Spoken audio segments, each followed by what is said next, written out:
Hello student, part 3, that is conduction in solution. So basically we know there are 4 types of conduction you can observe in solution. First thing, that is G, second K, specific conductance, third lambda M and fourth lambda EQ. Clear?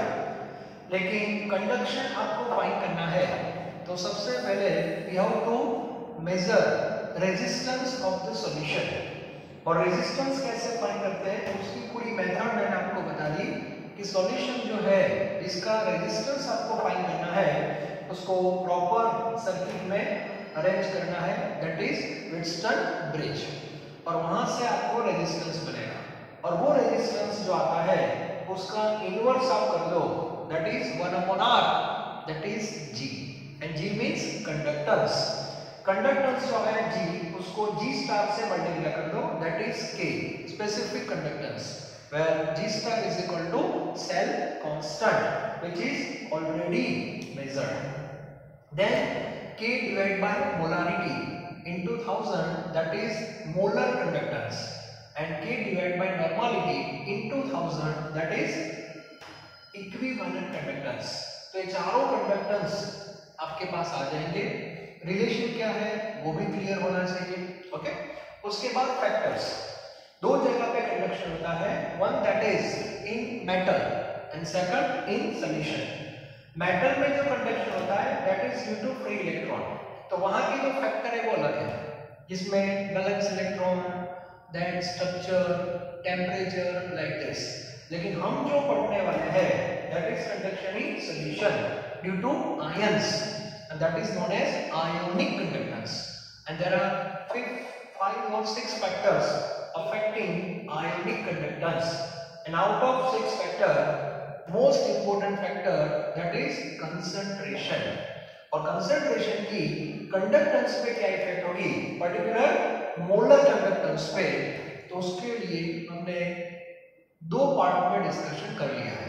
One, by taking solution of strong electrolyte, and second solution of weak electrolyte।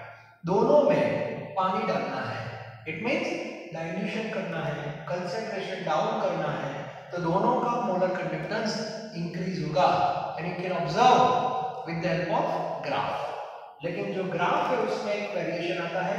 Strong electrolyte का जो graph है that is straight line, और जो week है उसका आता है curve y। तो ऐसा बोल सकते हैं स्ट्रॉन्ग इलेक्ट्रोलाइट जो है उसका अल्फा ऑलरेडी 1 था, और वीक का जो अल्फा है वो लेस देन 1 था। जब पानी डालते हो तो दोनों में वॉल्यूम इंक्रीज होगा, लेकिन स्ट्रॉन्ग में अल्फा इंक्रीज नहीं होगा क्योंकि वो मैक्सिमम है, लेकिन वीक का अल्फा भी इंक्रीज हो रहा है ग्रेजुअली, इसीलिए जो रिजल्ट आता है उसमें वेरिएशन आता है। Therefore nature of graph is different. उसके बाद स्ट्रॉन्ग में एक नया पैरामीटर आपको मिलता है with the help of graph, क्योंकि स्ट्रेट लाइन जो आपको मिली उसको आप y एक्सिस की ओर एक्सटेंड कर सकते हो, तो वहां पे आपको एक नया पॉइंट मिलेगा that is on the y axis, and that is lambda not m।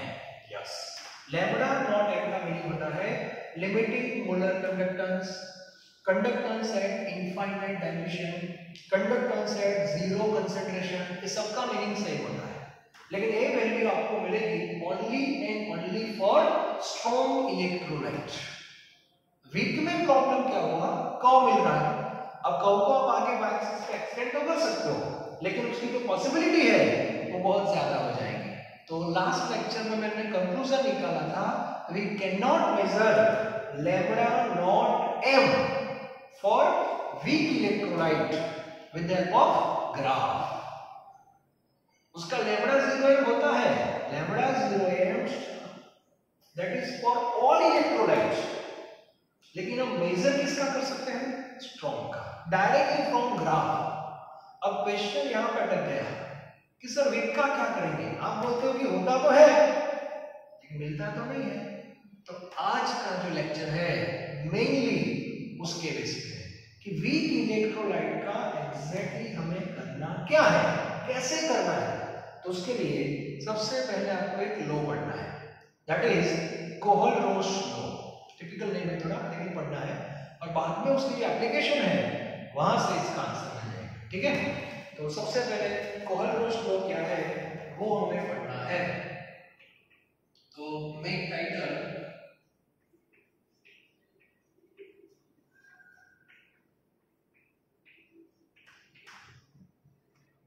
कोहलरोच law of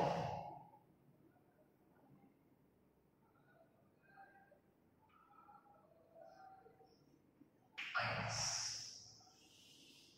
काम करते हैं, पूरा प्रॉपर नेम लिखते हैं, Kohlrausch law of independence.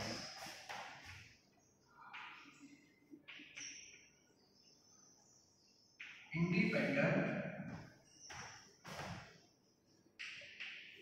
Migration of ions. Okay, ऐसा टाइटल है। मतलब आयंस जो है, इलेक्ट्रोलाइट में जो आयंस होते हैं, that becomes independent. Yes, eight which condition? Infinite tension is specified. तो सबसे पहले कोहलरोच जो है उसने पूरा स्टडी किया है। ओके, उसका स्टडी है। तो सबसे पहले उसने देखो क्या किया, मंडे कोहलरोच ने कुछ एक्सपेरिमेंट किए थे by taking strong electrolyte. Okay, अब उसका जो रिजल्ट्स है वो मैं आपको बता रहा हूँ। तो रिजल्ट आपको याद रखने पड़ेंगे, न्यूमेरिकल वैल्यू है।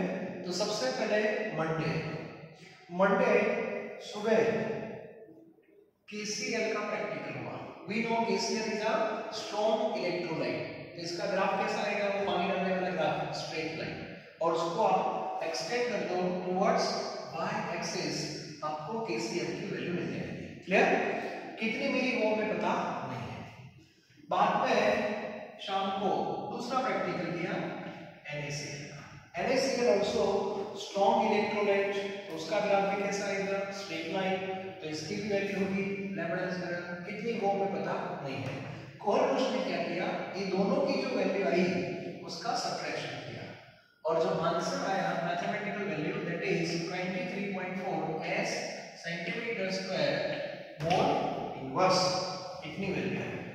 ओके, एक मंडे का उसका रिजल्ट है 23.4 s। बाद में ट्यूसडे उसने इलेक्ट्रोलाइट चेंज किया, ये जो KCl है उसकी जगह KBr लिया, और यहाँ पे NaBr। Both are strong electrolyte, दोनों का प्रैक्टिकल हुआ, दोनों का ग्राफ आया, स्ट्रेट लाइन, एक्सटेंड किया टुवर्ड्स y एक्सिस। ओके, दोनों की वैल्यू या फिर से सब्ट्रैक्शन किया, answer become 23.4।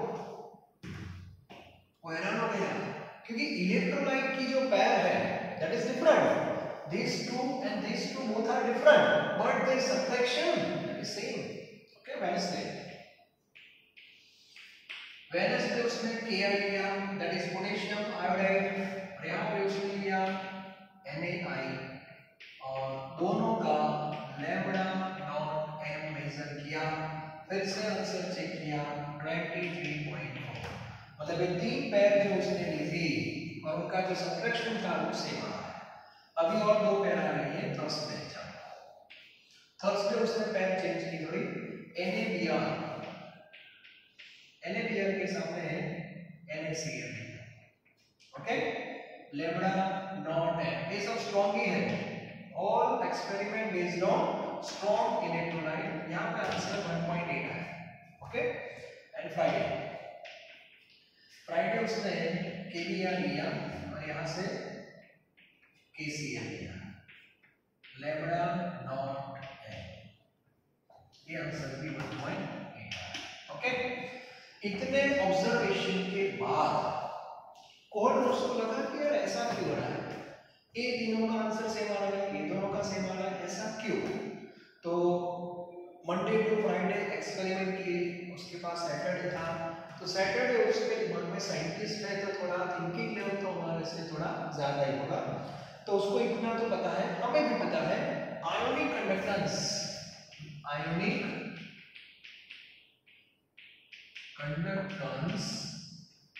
in solution, ionic conductance in solution due to D2 ions, ये तो हमें भी पता है।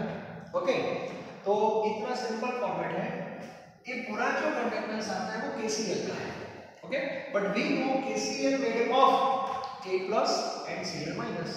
तो इसका मीनिंग क्या हो जाता है, KCl की जो भी वैल्यू होगी, हम बोलेंगे क्या KCl की value, but actually we know ये जो वैल्यू है that is due to K plus and Cl minus. तो इसका मीनिंग होता है KCl की जो भी वैल्यू आती है उसमें पार्टिसिपेशन K प्लस का भी होगा और Cl माइनस का भी होगा, दोनों का एडिशन हो गया इट मींस। ओके, यहां भी ऐसा होगा NaCl का जो भी लैम्ब्डा नॉट m है उसमें Na प्लस का भी पार्टिसिपेशन होगा और Cl माइनस का भी होगा। क्लियर? अब Cl माइनस यहां भी है और बीच में सब्ट्रैक्शन है, इसका मीनिंग हो जाएगा दो में से Cl माइनस का जो पार्टिसिपेशन है दैट विल कैंसिल आउट। तो ये जो 23.4 आंसर आ रहा है that is difference between K and sodium, इसकी वैल्यू। अब ए पेयर का आंसर भी 23.4 क्यों आ रहा है? अब बताओ, इसमें किसका पार्टिसिपेशन कैंसिल हो जाएगा? Br का। तो रिमेनिंग पार्ट क्या होगा? K माइनस n है। यहाँ पे कौन था? K माइनस n है, इसीलिए आंसर सेम आ रहा है। यहाँ पे आप देखो आयोडीन का कैंसिल हो जाएगा, K माइनस n है, सेम आ रहा है। यहाँ पे देखो लास्ट दो पेयर में Na का कैंसिल हो रहा है, यहाँ पे K का कैंसिल हो रहा है, तो remaining subtraction Br minus Cl, इसीलिए आंसर सेम आ रहा है। बोल के हाँ बात तो सही है, सही है ना? ओके, फिर आपके और मेरे दिमाग में एक क्वेश्चन आ सकता है, सर ACl और ACl, बात सही है दोनों Cl ही है, लेकिन ACl K का है, मतलब K प्लस के साथ था और ACl Na प्लस का साथ, तो दोनों Cl का जो कंडक्टेंस है क्या सेम ही होगा?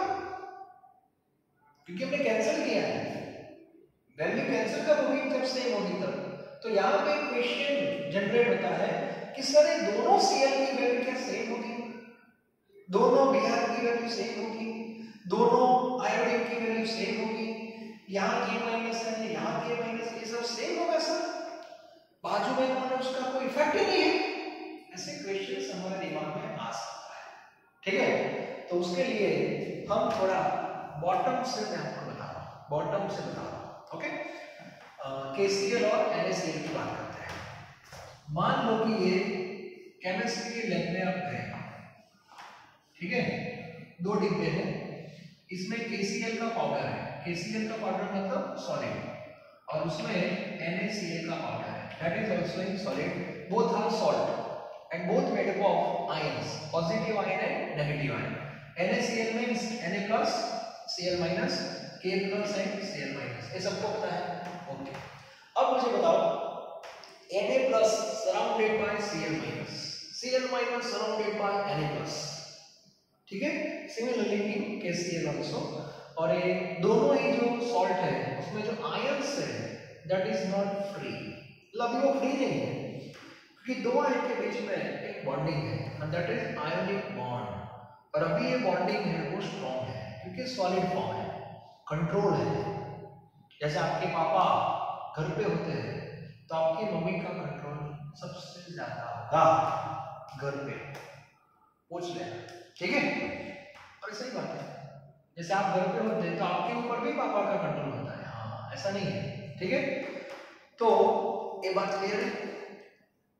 अब मैं Cl को फोकस कर रहा हूँ, Cl को, हाँ यहाँ Cl माइनस किसके कंट्रोल में है? Na प्लस, और एक Cl माइनस K प्लस, और दोनों का जो कंट्रोल है ना वो सेम नहीं होगा, डिफरेंट होगा, क्योंकि ये K प्लस है और Na प्लस है, ये भी आपको मानना पड़ेगा। ओके, अब देखो हम क्या कर रहे हैं, अब दोनों को हम बीकर में डालते हैं, चलो बीकर लिया मैंने, चलो उसमें अभी इतना पानी है, थोड़ा पानी लिया हमने, और इसमें से थोड़ा सॉल्ट इसमें डाल दिया, इसमें से NaCl, तो हम बोलते हैं ना KCl dissolve in water, NaCl dissolve in water, so for example K plus and C दोनों dissolve हो गए, dissolve हो गए मतलब आयन क्या हो गए? सेपरेट हो गए। Okay, this is the dissociation. अब मुझे बताओ ये जो डिस्टेंस था वो थोड़ा इंक्रीज हुआ, अब डिस्टेंस जब बढ़ेगा तो जो कंट्रोल का जो पावर जो है फैक्टर है उसका मैग्नीट्यूड K प्लस का कंट्रोल थोड़ा पहले से थोड़ा कम हो जाएगा जो यहाँ था, ठीक है, यहाँ पे भी कम हो जाएगा। हाँ, लेकिन ये दोनों की वैल्यू है वो अभी भी डिफरेंट ही रहेगी, दोनों Cl फिर भी, क्योंकि Na प्लस के कंट्रोल में है ACl और ACl K प्लस के कंट्रोल में। हाँ, थोड़ी डिस्टेंस हुआ, इसकी कंपेयर में कंट्रोल कम हुआ, इसकी कंपेयर में कंट्रोल, लेकिन ये दोनों इसका इसके ऊपर कंट्रोल और इसका इसके ऊपर कंट्रोल है, वो तो डिफरेंट ही है अभी भी। अब हम क्या कर रहे हैं, इसमें पानी डाल रहे हैं, पानी। देखो अब देखो क्या हो गया, एग्जांपल में आपको पता है वाटर डालते हैं, डायरेक्शन करते हैं, तो वाटर जैसे जैसे हम डालते जाओगे तो वॉल्यूम इंक्रीज होगा, और वॉल्यूम जब इंक्रीज होता है तो distance between two ions also increases, और डिस्टेंस जैसे जैसे जैसे जैसे बढ़ता है वैसे आयोनिक बॉन्ड की जो स्ट्रेंथ वो बहुत ही कम हो जा रही है, बहुत ही कम हो जा रही है। और एक स्टेज ऐसा आता है दैट इज इनफाइनाइट डाइल्यूशन, जो बोलते हैं इनफाइनाइट डाइल्यूशन की जो बात करते हैं, उसमें क्या होगा, इनफाइनाइट डाइल्यूशन जब होता है वो ग्राफ वाला, तो उसमें ये दोनों आयन जो होते हैं K plus as well as Cl minus both becomes independent.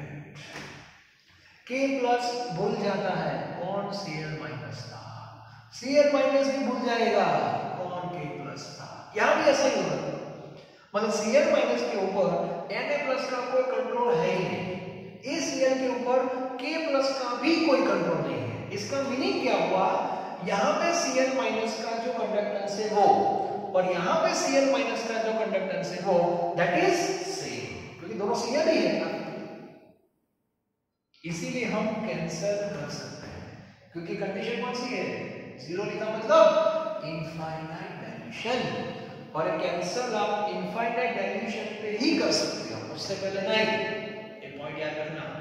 यहाँ भी ऐसा है, ABr और ABr कैंसिल हो सकते हैं, क्योंकि ABr के ऊपर Na का कोई रोल है ही नहीं, ABr के ऊपर K का भी कोई रोल नहीं है, क्योंकि ये लास्ट स्टेज आ गया, that is independent, yes that is independent. आपके पापा घर पे होते हैं तो आपकी मम्मी का कंट्रोल मैक्सिमम होता है, जैसे पापा बाहर निकलेंगे अवे फ्रॉम हाउस, मम्मी का कंट्रोल कम हो जाएगा। बस एक ही नहीं, आपका एग्जांपल लेके चलो, आप घर पे बैठ के पढ़ते हो, मतलब सुबह स्कूल में जाते हो, वापस रात को घर पे आ जाते हो, तो घर पे जो बच्चे रह के पढ़ते हैं उस पे पेरेंट्स का कंट्रोल ज्यादा होता है, क्योंकि वो घर पे आ जाते हैं, उसका फॉलोअप होता है, सही बात है कि नहीं। लेकिन जब कोई स्टूडेंट हॉस्टल में रहने जाता है, हॉस्टल में, तो शाम को घर पे नहीं आता, तो वहां पे पेरेंट्स का कंट्रोल कम हो जाएगा, रीजन डिस्टेंस ज्यादा हो जाएगा, तो कंट्रोल भी कम हो जाएगा, तो थोड़ा इंडिपेंडेंट जैसा उसको लगेगा। और जब वो स्टूडेंट इनफाइनाइट डाइल्यूशन पे चला जाता है, इनफाइनाइट डाइल्यूशन मतलब फॉरेन चला जाता है पढ़ने के लिए, तो पेरेंट्स और स्टूडेंट के बीच का डिस्टेंस मैक्सिमम हो जाता है, फिर वो स्टूडेंट बोल जाता है कौन मेरे पेरेंट्स, ऐसा मत करना, ऐसा बोल रहा हूँ, हाँ, मतलब वहां पे वो 100% इंडिपेंडेंट हो जाता है, सही है कि नहीं, ऐसा एक पॉइंट याद रखना है, ओके। तो इनफाइनाइट डाइल्यूशन का मीनिंग होता है जो आयंस होते हैं, ऑल आयंस बिकम्स इंडिपेंडेंट, मतलब उनका जो कंडक्टेंस है वो हम दूसरे इलेक्ट्रोलाइट में कैंसिल कर सकते हैं, मतलब इनफाइनाइट डाइल्यूशन में यहाँ पे Cl का जो कंडक्टेंस होगा वही कंडक्टेंस NaCl में Cl का होगा, लेकिन कंडीशन इनफाइनाइट डाइल्यूशन, उस पे ही हम सब्ट्रैक्शन कर सकते हैं। तो ये थ्योरी में गलती से आपने जीरो नहीं लिखा तो पूरी थ्योरी गलत हो जाएगी, क्योंकि ये जीरो नहीं लिखा मतलब है बिफोर इनफाइनाइट डाइल्यूशन है, और बिफोर इनफाइनाइट डाइल्यूशन में ये दो Cl की वैल्यू सेम नहीं होती, आप सब्ट्रैक्ट नहीं कर सकते, और इसलिए आपने यहां पे जीरो गलती से नहीं लिखा एग्जाम में, तो टीचर आपके मार्क्स जीरो कर देंगे, तो बेटर है यहाँ पे जीरो लिखो, yes. So infinite dilution that is important stage in this theory, okay. तो ये कंक्लूजन है, मैं ये पता होना चाहिए, तो ये बहुत इंपॉर्टेंट बात है कि हम कैंसिल क्यों कर सकते हैं, इसका मैंने आपको रीजन बताया। बच्चे बहुत सारे Cl कैंसिल है, क्या कैंसिल, इनफाइनाइट में कैंसिल कर सकते हो, बिफोर इनफाइनाइट आप नहीं कर सकते, ओके, ये पता होना चाहिए। चलो आगे बढ़ते हैं। अब कोहलरोच का स्टेटमेंट आ रहा है। इतना तो फैक्ट हो गया कि इलेक्ट्रोलाइट जो भी है उसका जो कंडक्टेंस होता है infinite direction, that is actually sum of the individual conductance of ion. तो बाद में कोहलरोच ने स्टेटमेंट दे दिया एट इनफाइनाइट डायरेक्शन, इसका स्टेटमेंट था जैसे NaCl है इनफाइनाइट डायरेक्शन पे, तो that is actually made up of lambda not m Na plus and lambda not m Cl minus. Sir ये तो लैम्डा ठीक, ये भी लैम्डा है, ये जो लैम्डा मैंने लिखा है that is Greek lambda, yes ये ग्रीक लैम्डा है, and Greek lambda symbol is used for electrolyte like NaCl, और ये जो है ये लैम्डा है that is our Indian lambda, yes and Indian lambda is used for conductance of ions, individual ions, okay. तो कोहलरोच का statement बहुत सिंपल है, यहां से होगा एट इनफाइनाइट डायरेक्शन, ये कंडीशन बहुत इंपॉर्टेंट है, at infinite direction molar conductance of electrolyte, कोई भी ले सकते हो, स्ट्रॉन्ग वीक कोई भी ले सकते हो, electrolyte is equal to sum of the molar conductance of ions at infinite direction, ये फिक्स हो जाता है। This is the statement of Kohlrausch. तो NaCl का कंडक्टेंस आपको लिखना है, तो इनफाइनाइट डायरेक्शन पे आप ऐसा लिख सकते हो, दिस टू आर इंडिपेंडेंट, बस फिनिश। मान लो कि आपके पास MgCl2 है, MgCl2, so MgCl2 का कंडक्टेंस है that is also due to two ions, one is lambda 0m Mg2 plus and another 2 lambda 0m Cl minus, ऐसा हम लिख सकते हैं, ओके। सो इन जनरल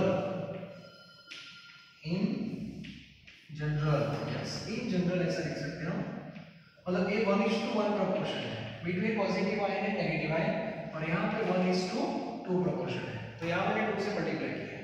तो एग्जाम में लोग क्या करेंगे, Mg2 प्लस का आपको कंडक्टेंस देंगे MCQ में, Cl माइनस का भी देंगे, और फाइंड किसका करना है, MgCl2 का, तो Cl माइनस के कंडक्टेंस को 2 से मल्टीप्लाई करना है, और बाद में Mg2 प्लस के साथ उसको ऐड कर दो, and that is conductance of MgCl2 eight infinite direction, okay. So in general lambda not m is equal to lambda 0m positive plus lambda 0m negative, एक पॉजिटिव आयन का conductance है और एक नेगेटिव आयन का conductance है, और आगे V plus that is coefficient of lambda plus, और यहाँ पे V माइनस, जैसे NaCl है उसमें V प्लस और V माइनस कितना लेना है, 1 1, MgCl2 में A1 और A2, okay. So this is a general form, so this is Kohlrausch law. तो कोहलरोच लॉ का जो स्टेटमेंट है बहुत सिंपल है, और थियरी भी बहुत सिंपल है कि इलेक्ट्रोलाइट का जो भी कंडक्टेंस होता है at infinite direction that is equal to sum of the molar conductance of ions, okay. तो एक कोहलरोच लॉ है, ठीक है। अब ये लॉ है उसको हम अप्लाई करने जाते हैं, हमारा जो प्रॉब्लम था वो अब सॉल्व होगा, ठीक है। नाउ एप्लीकेशन, तो नोट्स में सब लिखा हुआ है तो ज्यादा टेंशन वाली कोई बात है नहीं। चलो अब एप्लीकेशन की बात करते हैं, what is the application of this law. अब एप्लीकेशन क्या है वो भी सबको पता है, पर यूज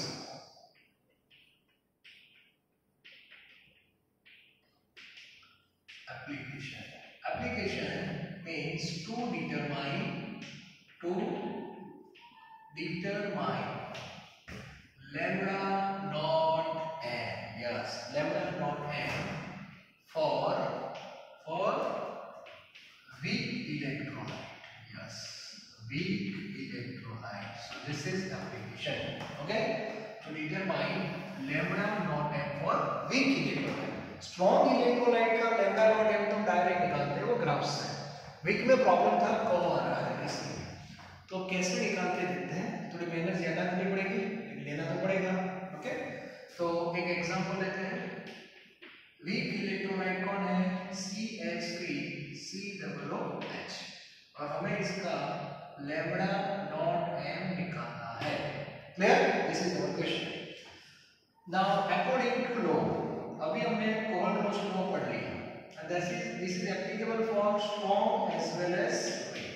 चलो मुझे बताओ, कोहलर-रोश में क्या बताया कि जो इलेक्ट्रोलाइट है एसिटिक एसिड, उसका जो भी कंडक्टेंस है इनफाइनाइट डायल्यूशन पे that is equal to sum of the two ion. इसमें कौन से दो आयन हैं? So lambda not m CH3COO minus plus lambda not m, ऐसा तो लिख सकते हैं अकॉर्डिंग टू लॉ। क्लियर? तो एसिटिक एसिड का हमें फाइंड करना है, तो आपके पास ये दो आयन का कंडक्टेंस होना चाहिए इंडिविजुअल। अब ये दो आयन कहां से मिलेंगे? अब मार्केट में तो आयन फ्री नहीं मिलते, 2 रुपए किलो, H+ लेके आओ नहीं मिलेगा। तो ये दो आयन भी कहीं ना कहीं कंपाउंड में होंगे। तो आपको क्या करना है, केमिस्ट्री की लैब में जाना है और थोड़ा सर्च करना है कि चलो Cl3COO- हो, ऐसा कोई कंपाउंड है? हाँ, और वो स्ट्रॉन्ग होना चाहिए, वीक नहीं। तो ऐसा एक कंपाउंड हमारे पास है, दिस इज CH3COONA। आप लोग इसमें Na आया है साथ, वो तो आएगा, मैंने पहले ही बोल दिया, आयन 2 रुपए किलो नहीं मिलते, साथ में कुछ लेना तो पड़ेगा। तो Cl3COO- के लिए Na भी साथ में आएगा, उसका टेंशन मत लो, इसका सॉल्यूशन हम करते हैं। ठीक है, याद रखना Na that is unnecessary ion plus. Okay, चलो सेकंड, दूसरा कंपाउंड कैसा लेना है जिसमें H+, and this is HCl। Sir यहाँ भी एक अननेसेसरी आयन हमें लेना पड़ता है, कौन? C। No tension. तो थर्ड कौन सा लेना है बताओ? NaCl, दोनों हो ऐसा compound that is NaCl। Okay, यानी तीनों जो है all three are strong electrolyte. तो सबसे पहले आपको according to our requirement select और चूज 3 एप्रोप्रिएट स्ट्रॉन्ग इलेक्ट्रोलाइट, ये 3 हमें सिलेक्ट कर दिए। ओके, अब आपको लैब में जाके कितने एक्सपेरिमेंट करने पड़ेंगे? 3 करने पड़ेंगे। किसके थे? 1 2 3। सर ग्राफ स्ट्रॉन्ग है, कैसा आएगा? बताओ? स्ट्रेट लाइन, तो उसको आप एक्सटेंड कर सकते हो कि नहीं?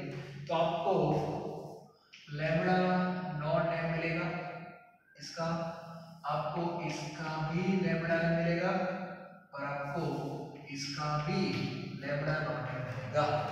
अब हमें क्या करना है वो देखो। ठीक है, अब हम क्या करेंगे, हमारा जो टारगेट है वो अचीव होने वाला है धीरे धीरे, सिंपल मैथ्स हमें फाइंड करना है। क्लियर?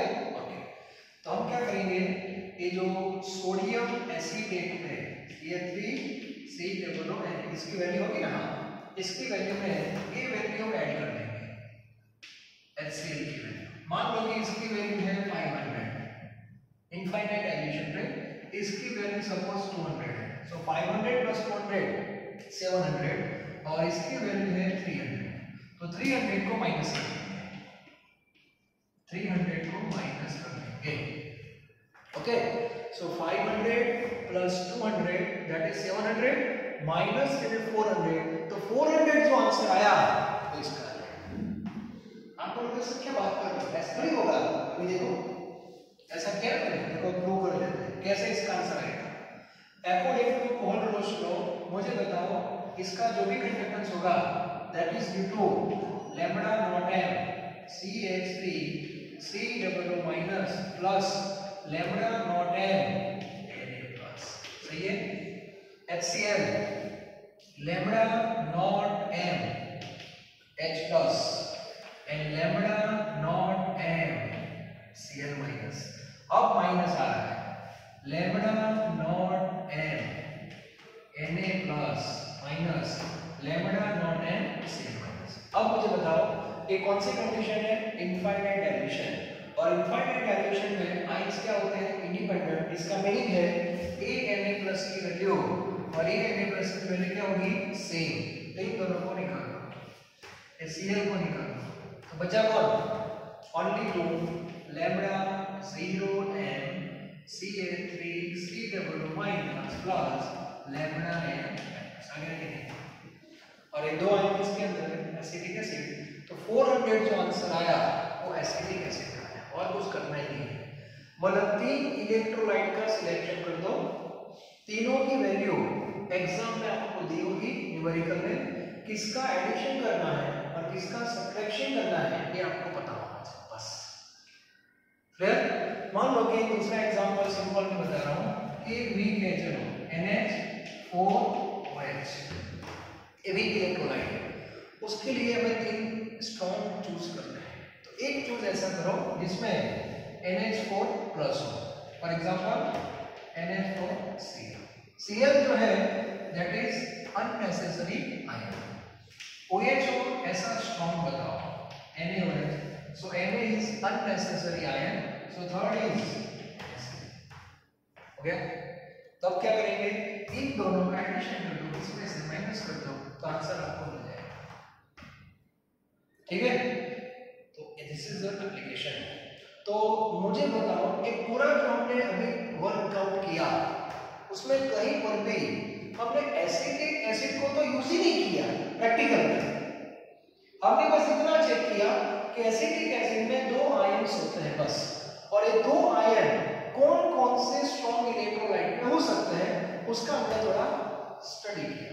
और फिर एक्सपेरिमेंट जो किए वो तो स्ट्रॉन्ग के किए, ग्राफ स्ट्रॉन्ग का ही था, स्ट्रेट लाइन, और जो वैल्यू आई उसमें इन दोनों को ऐड किया, इसमें से माइनस किया, और जो आंसर आया वो एसिटिक एसिड।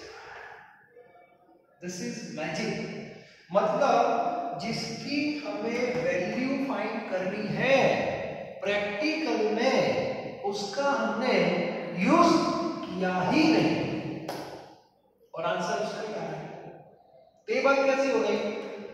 मान लो कि किसी की शादी होती है, बारात निकलती है, ओके, लेकिन जो दूल्हा है वो है ही नहीं, दूल्हा है ही नहीं बारात में, सब बारात ही जाना है बस। तो ये थियरी में दूल्हा कौन है? दूल्हा है एसिटिक एसिड और बाराती कौन? ये तीनों। बाराती जो है वो एप्रोप्रिएट होने चाहिए, ओके। और प्रोसेस हो रही है, बाराती वहां पे जाएंगे, जो भी फॉर्मेलिटीज है वो सब कर लेंगे, और बाद में बाराती वापस आएंगे। और बाराती जब वापस आएंगे तो उनके पास जो दुल्हन होगी, दुल्हन जैसे इसका आंसर आया वो, हाँ, घर पे बैठे दूल्हे, ऐसा सोचना है। ठीक है, तो थियरी उस बेस पे है और बहुत इंटरेस्टिंग थियरी है, उसके न्यूमेरिकल क्वेश्चन बहुत इजी होते हैं, तो आपको वर्कआउट करना है। क्लियर? तो इतना कॉन्सेप्ट आपका क्लियर होना चाहिए।